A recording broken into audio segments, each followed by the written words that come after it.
She didn't see the kick coming until his designer shoe connected with her ribs, sending her sprawling across the wet sole pavement in front of 100 witnesses who pulled out their phones instead of helping. He stood over her, this man she'd once loved, sneering down at her dark skin like it disgusted him, not knowing the cold eyes watching from the black Mercedes across the street belonged to a man who just decided her ex-boyfriend had exactly 24 hours left to live. Kang Min-ho's hand tightened on the door handle, something primal and utterly devastating awakening in his chest as he watched the beautiful woman struggle to her feet with a dignity that shouldn't exist after such humiliation. Welcome to Unfold Korean Stories, besties. Please like, share, and subscribe. The rain had started as a drizzle that morning, but by the time Naomi Williams left her tiny studio apartment in Itaewon, it was a downpour. She clutched her broken umbrella, her curvy figure wrapped in a coat that had seen better days, her natural curls plastered to her brown skin as she hurried toward the bus stop. She was late for her shift at the hotel, and her manager had already warned her about tardiness. She didn't notice the expensive car idling at the corner, or the man inside watching her with an intensity that would have made her run. Min-ho had been on his way to a meeting when he'd spotted her, this woman whose photograph had been on his desk for 3 days, ever since his intelligence team identified her as a potential witness to a crime his organization needed to bury. He'd planned to send someone to intimidate her into silence. Standard procedure. Nothing personal. But then she'd smiled at a street vendor despite the rain, buying a small flower with money she clearly couldn't afford, and something in Min-ho's carefully constructed world had shifted. The meeting was forgotten. Min-ho told his driver to follow her. That's when he saw him. Kang Dae-young, a mid-level executive at a company Min-ho's organization had ties with. And the way Dae-young looked at Naomi made Min-ho's blood run cold. "Please, Dae-young," Naomi was saying, her voice barely audible over the rain. "I just need what you owe me. 3 months of rent money. You promised." Dae-young's handsome face twisted with disgust. "I don't owe you anything, you lying bitch. You think I'd actually date someone like you? I was doing charity work." The crowd that had been hurrying past in the rain began to slow, sensing drama. "You lived in my apartment," Naomi said, her voice shaking but firm. "You used my money, my food, my everything for 6 months. The least you can do is..." The kick came fast and brutal, his expensive shoe catching her in the ribs. Naomi went down hard on the wet pavement, her cry of pain lost in the gasps of the crowd. "That's what you get for embarrassing me in public," Dae-young snarled, looming over her. "Black whore, thinking she deserves a Korean man. Go back to whatever shithole country you came from." Inside the Mercedes, Min-ho's vision went red. His second-in-command, Park Jin-woo, had seen his boss angry before, had seen him order executions without blinking, had watched him break men with his bare hands. But this was different. This was barely controlled rage of a man who'd just seen something he'd decided was his being damaged. "Boss," Jin-woo started carefully. "We don't know her. This isn't our business.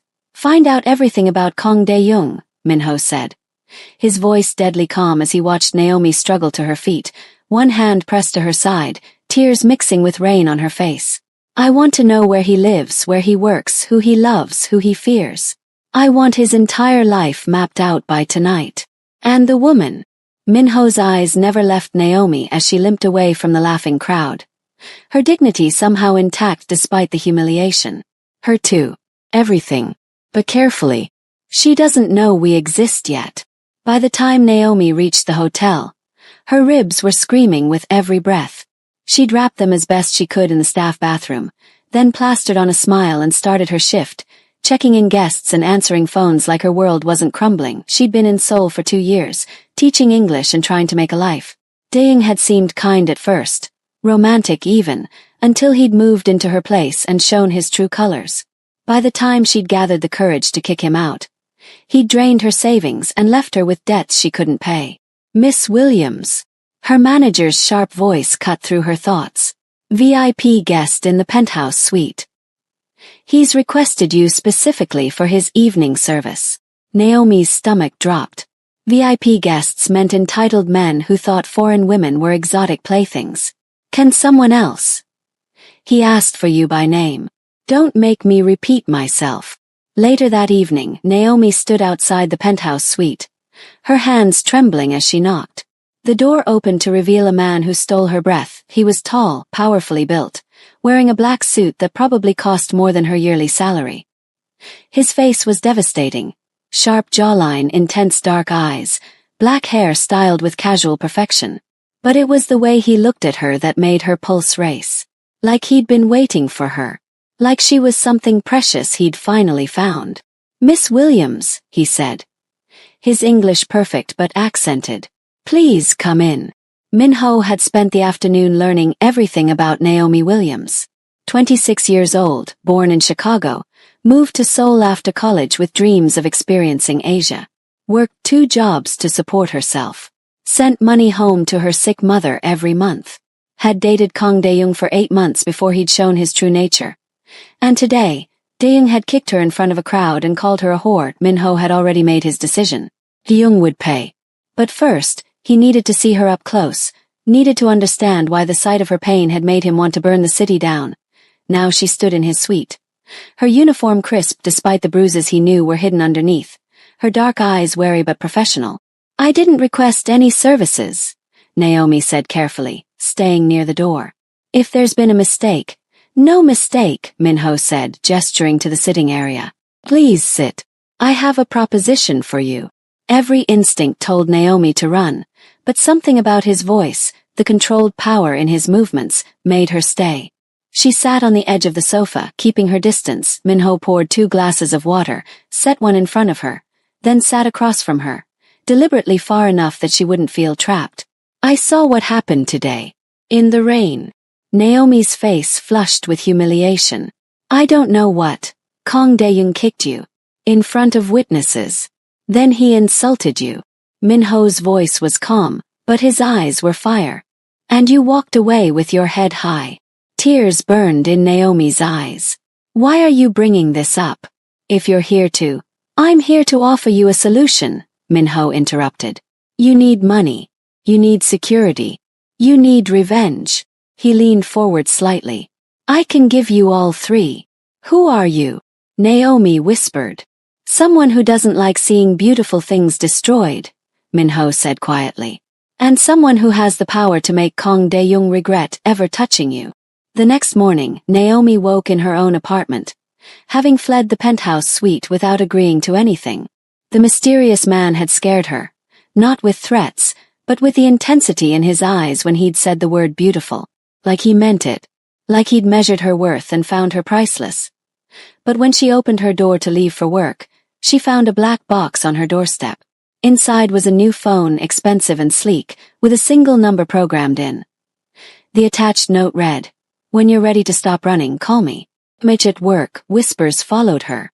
Apparently, someone had leaked security footage of her conversation with the penthouse VIP. The other staff eyed her with jealousy and speculation. "Did he proposition you?" One of the other clerks asked with a smirk. "Rich men love exotic types." Naomi ignored her, but the words stung. She'd spent 2 years in Korea being fetishized, othered, made to feel like her dark skin was either a novelty or a flaw. Dae-young had played into that, making her feel lucky that he'd chosen her, when really he'd been using her. That evening, she found out exactly who her mysterious benefactor was. A news alert on her phone showed Kang Dae-young's face. He'd been arrested for embezzlement, tax evasion, and assault. Security footage from that morning's incident, perfectly clear despite the rain, had been sent to every major news outlet. His company had fired him. His fiancée, the one Naomi hadn't known about, had dumped him publicly. And at the bottom of the article was a quote from an anonymous source who'd provided the evidence. "Some people think they can hurt others without consequence. They're wrong." Naomi pulled out the phone with shaking hands and dialed the only number saved. He answered on the first ring. "Naomi." Just her name, but the way he said it made her shiver. "You did this," she whispered. "You destroyed him." "He destroyed himself," Min-ho corrected. "I just made sure everyone knew about it." "Are you upset?" "You should be." This level of revenge was terrifying, spoke to power and connection she couldn't fathom. But all she felt was relief, and a terrifying gratitude. "No," she admitted. "I'm not upset." "Good." His voice softened. "Have dinner with me." Let me explain everything properly. I don't even know your name, Minho. And I promise after tonight, you'll know everything.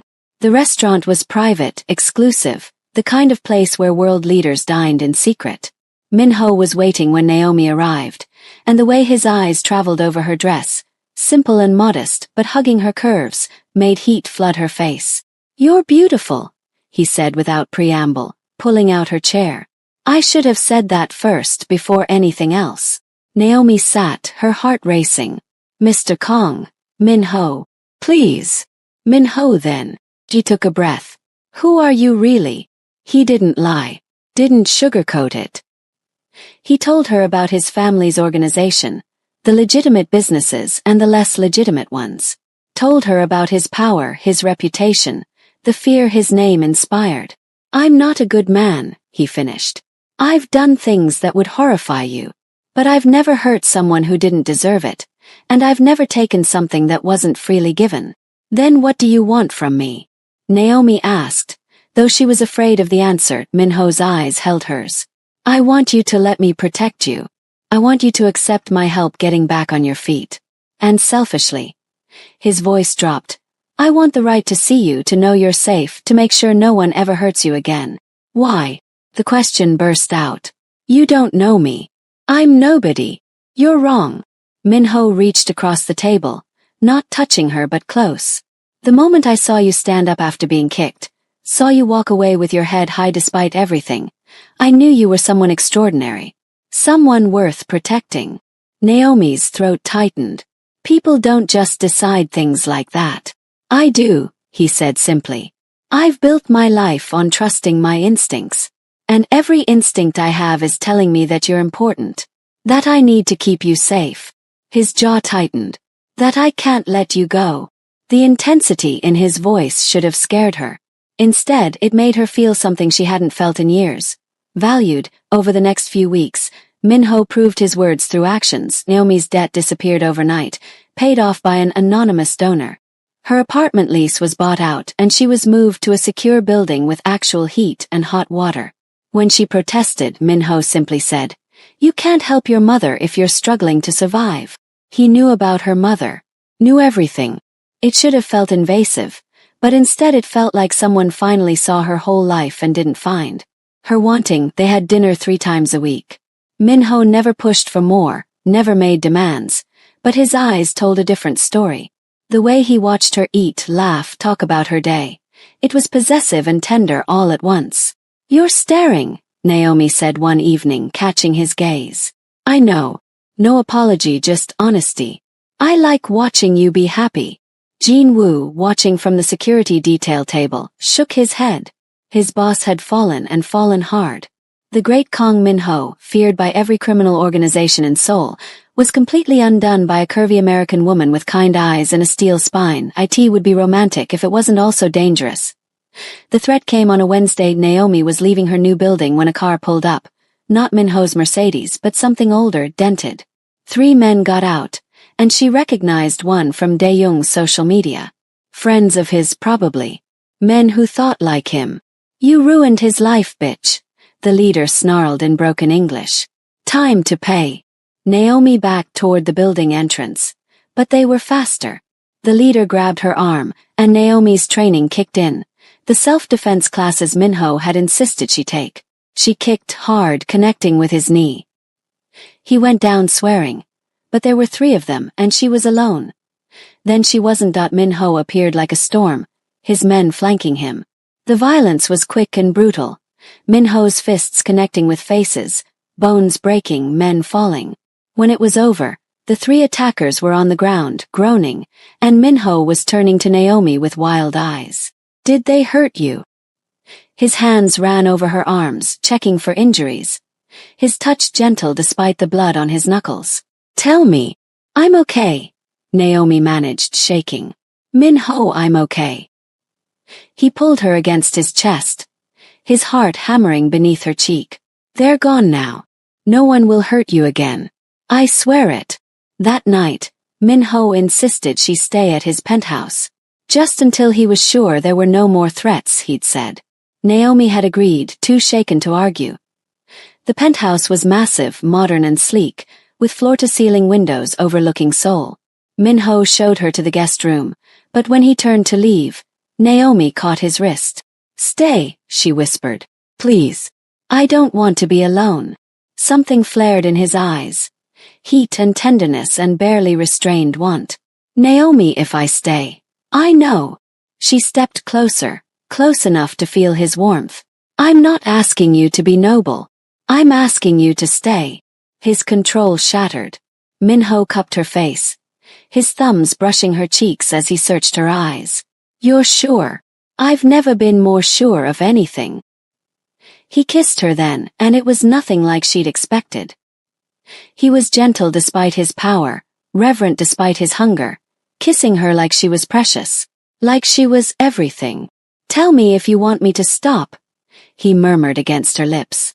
"Don't stop," Naomi breathed, and he didn't. Fade to black. Naomi woke alone, the bed beside her was cold, and panic seized her chest. Had he left? Had last night meant nothing? Had she been stupid enough to trust another man who— "You're awake." She turned to find Min-ho in the doorway, fully dressed in a suit, his hair perfect.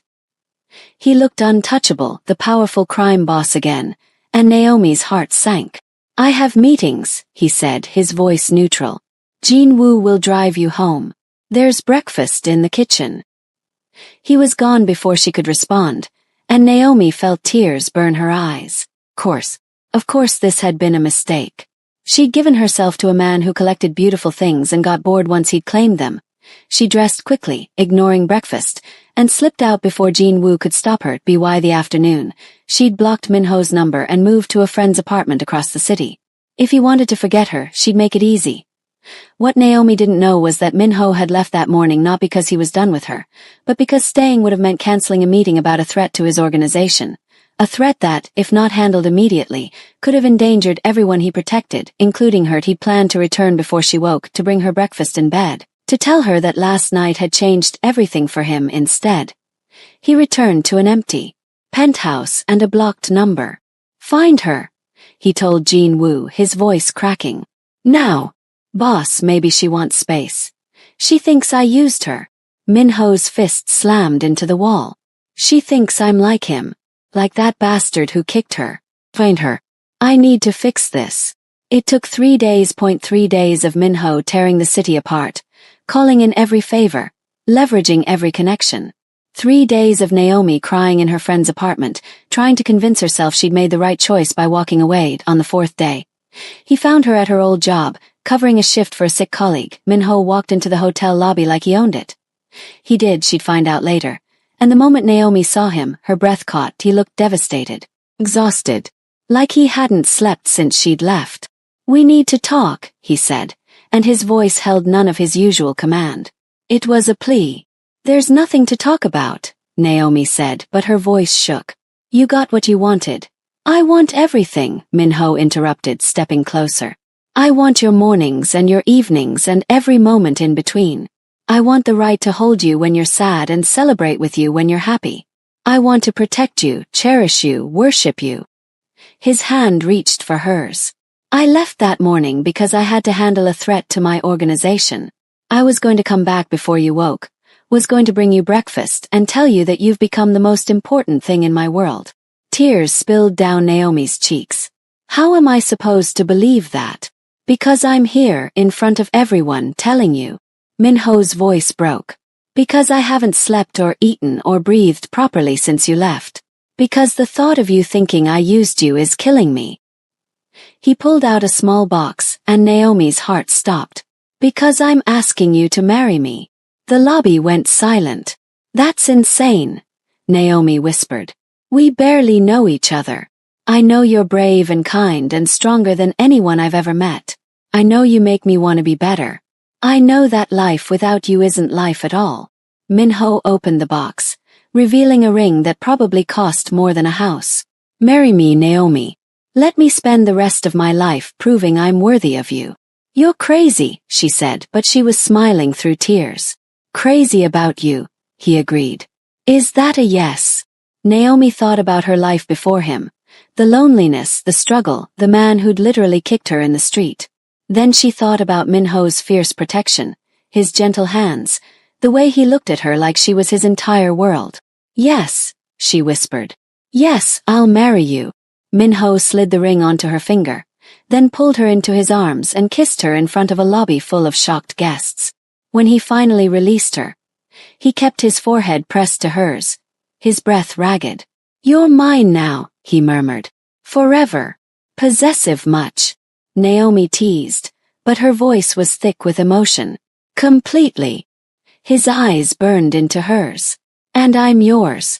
Every broken, dangerous piece of me belongs to you." The next few weeks were a whirlwind. Minho moved Naomi into his penthouse officially, though she insisted on keeping her job at the hotel. He'd tried to argue, but she'd been firm. "I need my own identity," she'd said. "I need to be more than just your fiancé." He'd understood, though his security detail now followed her everywhere, much to her annoyance. The engagement announcement sent shockwaves through Seoul's elite circles. Kang Min-ho, the untouchable crime lord, was marrying a foreign woman of no status or connection. The gossip was vicious, the speculation cruel. Gold digger. He'll get bored once the novelty wears off. Probably pregnant, trapping him. Naomi heard the whispers at work, saw the side eyes from other women at the few social events Minho insisted she attend. It hurt, but she'd learned to hold her head high. "Let them talk," Minho said one evening, finding her upset after a particularly cruel comment at a charity gala. "Their opinions mean nothing. They think I'm using you," Naomi said quietly. "And I know the truth, that I'm the one using you desperately to remember what it feels like to be human." He tilted her chin up. "You saved me, Naomi. Not the other way around." Their first real fight came a month before the wedding. Naomi had been at work when a woman appeared at the hotel desk, beautiful, Korean, dripping with designer labels. She'd smiled at Naomi with cold calculation. "You must be the American," she'd said in perfect English.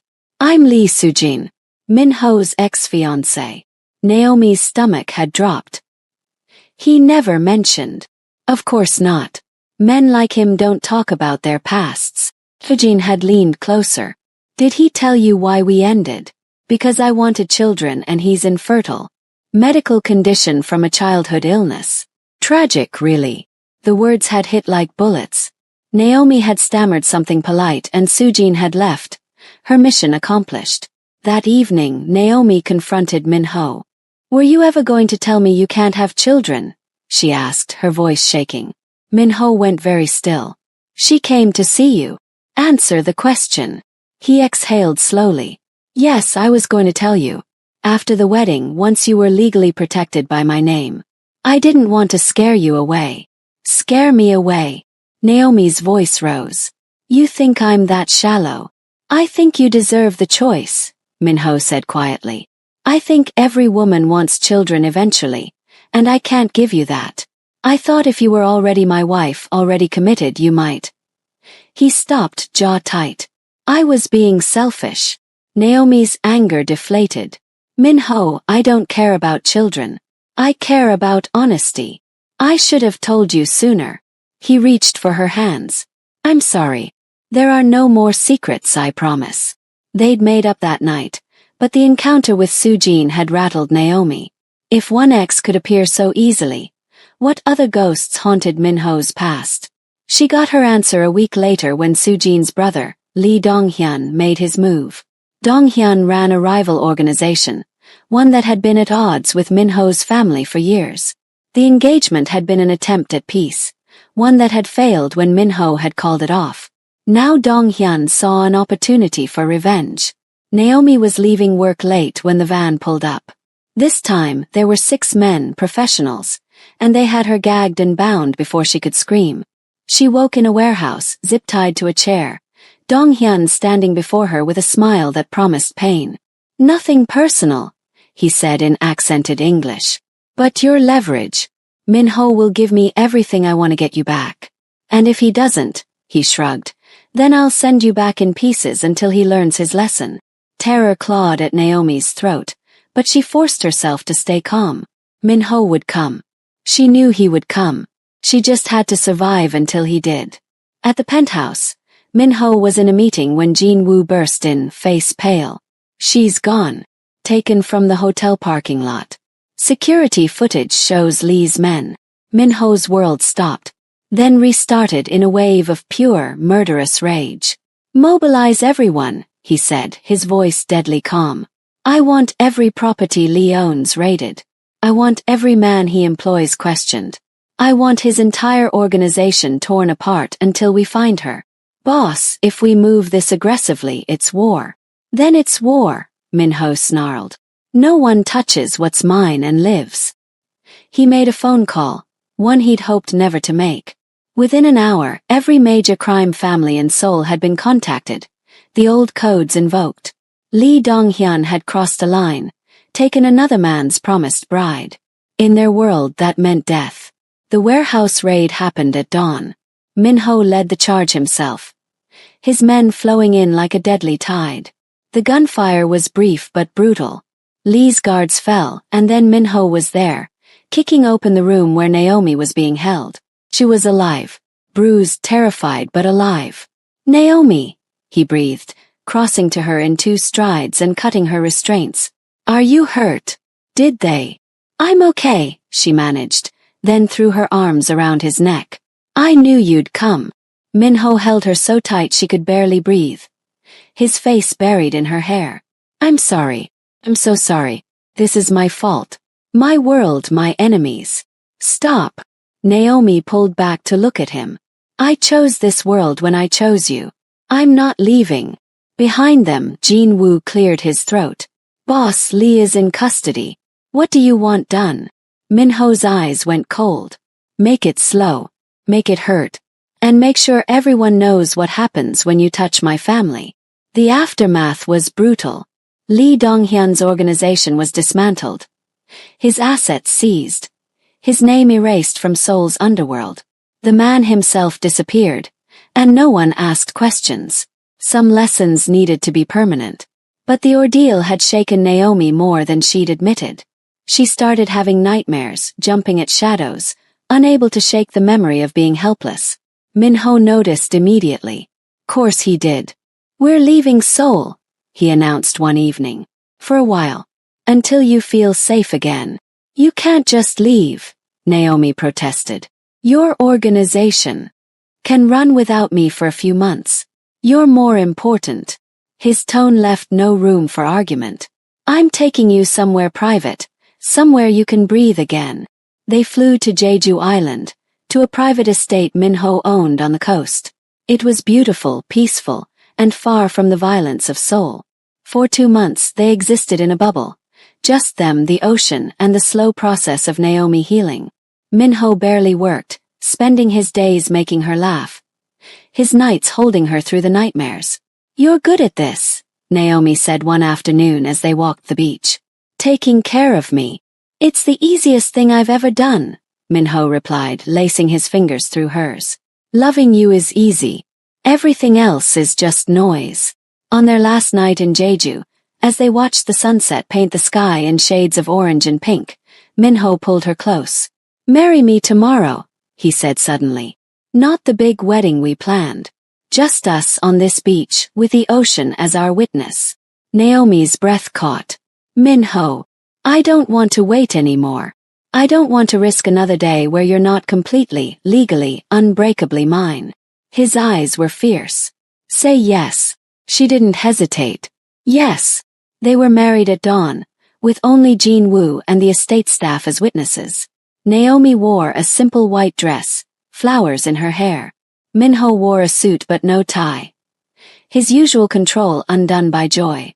When the officiant pronounced them husband and wife, Minho kissed her like it was the first and last time, like she was air and he'd been drowning. My wife, he murmured against her lips. Mine forever. Yours forever, she agreed. Their wedding night was gentle, reverent, Minho worshipping her body like she was sacred. He took his time mapping every curve, every soft place, whispering how much he loved her, how beautiful she was, how he'd never let her go. Fade to black. They returned to Seoul as husband and wife, ready to face whatever came next together. What came next was unexpected. 3 months after the wedding, Naomi started feeling exhausted, nauseous. At first she thought it was stress, but when it continued, Min-ho insisted she see a doctor. The diagnosis shocked them both. Pregnant, Naomi repeated, staring at the doctor in disbelief. But Min-ho is. Sometimes medical diagnoses are wrong, the doctor said gently. Especially old ones. Your husband's childhood illness may not have had the lasting effects initially believed. In the car ride home, Naomi and Min-ho sat in stunned silence. We're having a baby, Naomi finally said, her hand resting on her still flat stomach. We're having a baby, Min-ho repeated, his voice cracking. Then he pulled the car over, right there on the busy Seoul street, and pulled his wife into his arms. We're having a baby. He was crying, Naomi realized. This powerful, dangerous man was crying tears of joy. His face buried in her neck, his hands shaking as they cradled her stomach. I never thought I'd have this, he whispered. A family. Someone to love who loves me back. Now I have everything. You have everything, Naomi agreed, her own tears flowing freely. We have everything. The pregnancy was difficult. Naomi had terrible morning sickness, and Min-ho hovered like an anxious shadow, driving her crazy with his overprotectiveness. I can still work, she protested when he tried to make her quit the hotel. No. Min-ho, I'm pregnant, not dying. You're carrying my child. You need rest. I need you to trust me to know my own limits, she interrupted firmly. He'd relented, but the security detail had tripled, and Jin-woo personally escorted her to and from work daily. When Naomi's mother flew in from Chicago to visit, she took one look at her daughter's glowing face and Min-ho's besotted expression and laughed. You two are disgustingly happy, she said, but her voice was thick with emotion. Baby girl, you found yourself a good man. The best man, Naomi corrected, watching Min-ho carry her mother's luggage like she was royalty. He better be, after everything you've been through. The nursery was painted a soft yellow, neutral since they'd decided to wait to find out the baby's sex. Min-ho had insisted on the best of everything, the safest crib, the softest blankets, monitors that tracked every breath and heartbeat. You're going to be an overprotective father, Naomi teased, watching him assemble furniture with an intensity usually reserved for business deals. Damn right I am, Min-ho agreed. No one touches my family. Not ever again. 7 months into the pregnancy, Naomi went into early labor. It was sudden, terrifying, and Min-ho's carefully maintained control shattered completely. Stay with me, he begged, holding her hand as doctors rushed around them. Please, Naomi, stay with me. I'm not going anywhere, she promised, though the pain was excruciating. We're both staying. 12 hours later, their son was born, small but healthy, with his mother's dark skin and his father's intense eyes. They named him Tae-oh, meaning greatness in Korean. Min-ho held his son for the first time with shaking hands, tears streaming down his face. He's perfect. You're both perfect. We made him, Naomi said tiredly from the hospital bed. We made something beautiful. The most beautiful thing in the world, Min-ho agreed, pressing a kiss to Tae-oh's forehead. Then he carefully handed their son to the nurse and moved to Naomi's side, taking her hand. Thank you. For him, for you, for giving me a reason to be better than what I was. You've always been better than you thought, Naomi whispered. You just needed someone to show you. The first months of parenthood were chaos. Tae-oh had his father's stubborn streak and his mother's strong will, which meant sleepless nights and exhausted days. But watching Min-ho, this feared crime lord, pace the nursery at 3 a.m, singing soft lullabies in Korean to their crying son, made Naomi fall in love with him all over again.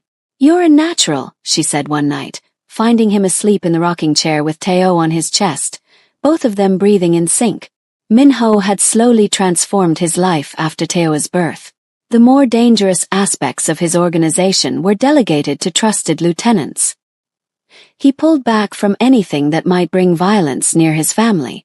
Jin-woo had joked that fatherhood had domesticated the great Kong Min-ho, but the truth was simpler. He'd finally found something worth being afraid of losing. When Tae-oh was 6 months old, an unexpected visitor arrived at the penthouse. Lee Soo-jin stood in the lobby, older, humbler, her designer labels replaced with simple clothes. The security team had called Min-ho immediately, but he'd allowed her up, curious about her purpose. "I'm not here to cause trouble," Sujin said quickly when Naomi opened the door, Teo in her arms. "I came to apologize." Naomi studied her for a long moment, then stepped aside. "Come in." Min-ho appeared from his office, his expression carefully neutral. "Sujin." "Min-ho." She bowed slightly, a gesture of respect he hadn't expected. "I came to say I'm sorry. For my brother's actions. For my own cruelty when I visited your wife at her work. I was jealous and bitter, and I tried to hurt what you'd built out of spite." "Your brother paid for his crimes," Min-ho said coldly. "I know. And I've spent the last year in therapy, trying to understand why I became so toxic." Sujin's eyes moved to Naomi, then to the baby. "I heard about your son. Congratulations. Genuinely." "Thank you," Naomi said carefully. "I also came to tell you something Min-ho should know." Sujin took a breath. "My brother had partners. Other families who resented your marriage, who saw Naomi as a weakness they could exploit. Most backed off after what happened to Dong-hyun, but there's one who hasn't, Park Chong-min. He's been quietly building a case against your organization, working with prosecutors who want to bring you down." Min-ho's expression darkened. "Why tell me this?" "Because regardless of our past, you deserve to protect your family.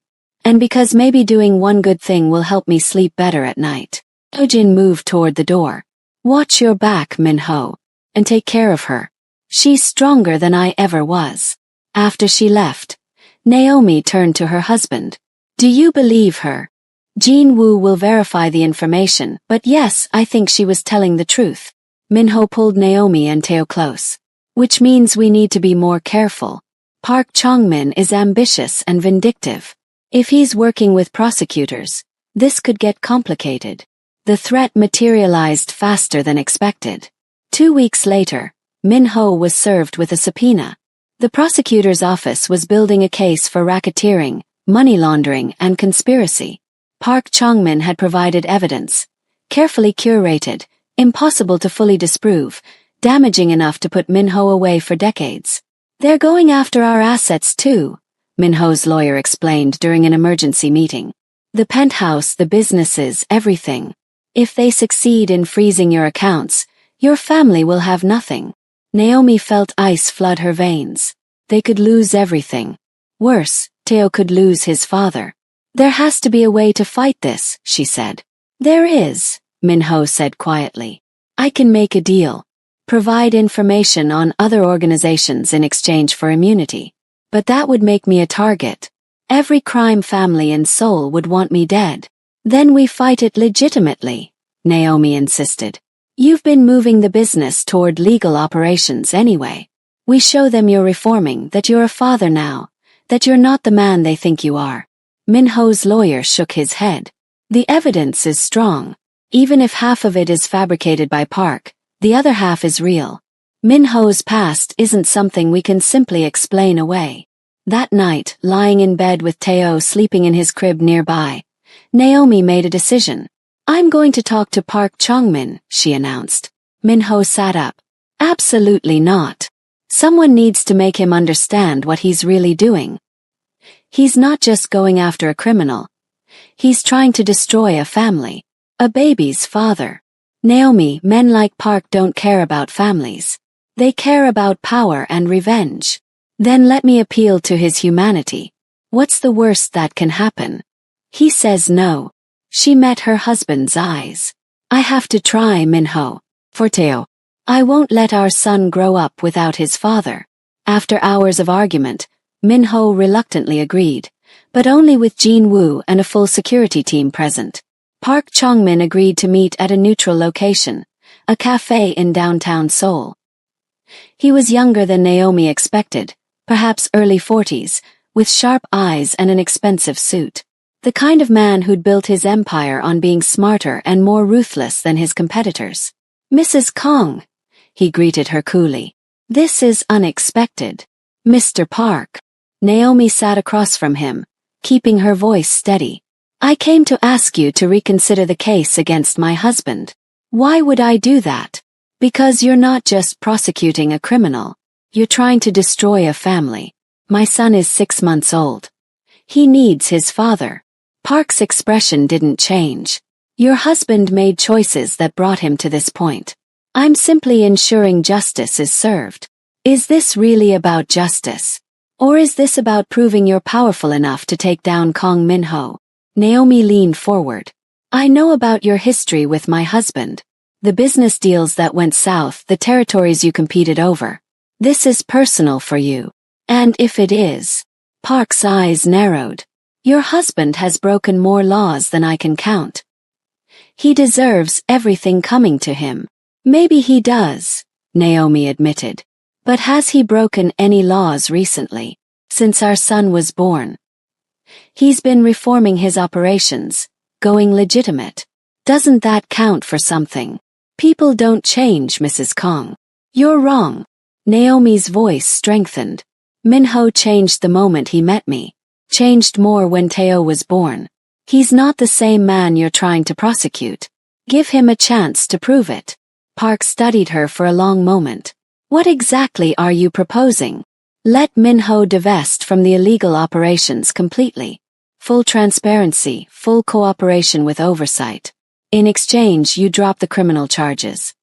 He'll plead to lesser charges, pay whatever fines are necessary, but he stays with his family. And why would I agree to this? I have him dead to rights. Because deep down, you're not the kind of man who destroys families for revenge. Because showing mercy makes you more powerful than any prosecution ever could. And because, Naomi played her final card, if you put Min-ho in prison, you create a power vacuum. Every organization he's been keeping in check will go to war over his territory. The violence will be catastrophic. But if he's out, cooperating, maintaining stability while transitioning to legitimate business, Seoul stays peaceful. Park was silent for a long time. Then, surprisingly, he laughed. You're good. I can see why Min-ho fell for you. Is that a yes? It's a maybe. I'll need to verify that Min-ho is actually willing to cooperate fully. No half measures, no hidden assets, complete transparency. He will be, Naomi promised. If it means staying with his family, he'll do anything. The deal took months to finalize. Min-ho had to testify about certain operations, had to divest from several businesses, had to pay substantial fines. But in the end, he avoided prison. The charges were reduced to financial crimes with suspended sentences, contingent on continued cooperation and clean operations. Park Chong-min, surprisingly, became an unlikely ally. He'd been impressed by Naomi's courage in coming to him, and more impressed by Min-ho's willingness to actually follow through on the deal. Within a year, he'd moved on from trying to destroy the Kong family to focusing on actual violent criminals. Your wife saved you, he told Min-ho at their final meeting. Remember that. I remember it every day, Min-ho replied quietly.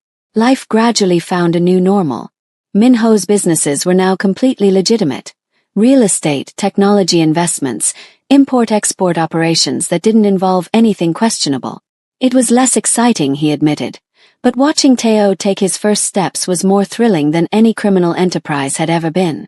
When Teo was 2 years old, Naomi became pregnant again. This time with twins, a boy and a girl. Min-ho had actually fainted when the ultrasound tech announced it, much to everyone's amusement. 3 children, he'd said wonderingly after he'd recovered. We're going to have 3 children. We're going to need a bigger place, Naomi had replied, laughing at his dazed expression. They moved to a house in a gated community. Still in Seoul but quieter, safer, with a yard where children could play. Min-ho had initially resisted leaving the penthouse, but one look at Teo running through the garden had changed his mind. This is home, he'd said, watching his son chase butterflies. This is everything I never knew I wanted. The twins, Min-jae and Hannah, arrived healthy and loud.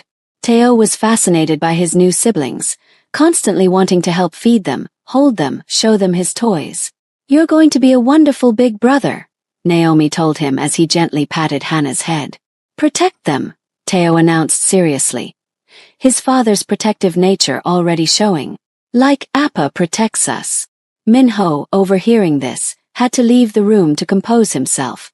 Years passed in a blur of birthday parties, school events, and family dinners. Naomi had eventually left the hotel job to focus on the children, though she'd started a non-profit helping foreign women in Korea navigate cultural challenges and find community. It was fulfilling work, using her own experiences to help others. Minho's reputation had transformed from feared crime lord to respected businessman and family man. People who'd once crossed the street to avoid him now waved at parks while he pushed his children on swings. Jean Woo, promoted to CEO of Minho's legitimate businesses, joked that his boss had gone soft. Not soft, Minho had corrected, watching Naomi laugh with their children in the sunshine. Just finally found what's worth being soft for. On their 10th anniversary, Minho took Naomi back to Jeju Island, to the estate where they'd gotten married. Jean Woo stayed with the children, much to his good-natured grumbling. 10 years, Naomi said, standing on the same beach where they'd exchanged vows. Can you believe it? Best 10 years of my life, Minho replied, wrapping his arms around her from behind. Even the hard parts were worth it because I got to face them with you. We've come so far from that rainy street in Seoul. You've come so far. I just followed you toward the light. He turned her to face him. I was lost before you, Naomi. Angry, violent, empty. You gave me purpose. Gave me a reason to be better. You gave yourself the chance to be better, she corrected. I just loved you while you figured it out. I'm still figuring it out, he admitted. Every day I wake up wondering how I got lucky enough to have you, to have our children, to have this life. You got lucky because you decided to protect a woman being kicked in the street instead of looking away. You got lucky because you have a good heart, even when you tried to hide it. Naomi cupped his face. And I got lucky because the man who saved me turned out to be the love of my life. They renewed their vows that evening, with only the ocean as their witness again, just like the first time. But this time there were no emergencies to run from, no enemies to hide from, just two people who'd fought for their happiness and won. I love you, Minho said, sliding a new ring onto her finger, a band etched with their children's birth dates. Every version of you I've known, every version still to come. I love you, Naomi replied, tears streaming down her face. My protector, my partner, my home. They returned to Seoul and their beautiful chaos of family life. Teo was now 10, serious and protective of his younger siblings, already showing signs of inheriting his father's sharp business mind. The twins were 7, Min Jae with his father's intensity and Hannah with her mother's warm spirit. One evening, as they sat around the dinner table, Minho helping Hannah with her homework while Naomi refereed an argument between the boys. He looked around at his family and felt something settle in his chest. His complete, overwhelming peace. What are you smiling about? Naomi asked, catching his expression. Just thinking about how different my life could have been. If I hadn't seen you that day, if I hadn't decided you were worth protecting, if I hadn't fallen completely in love with you before I even knew your name.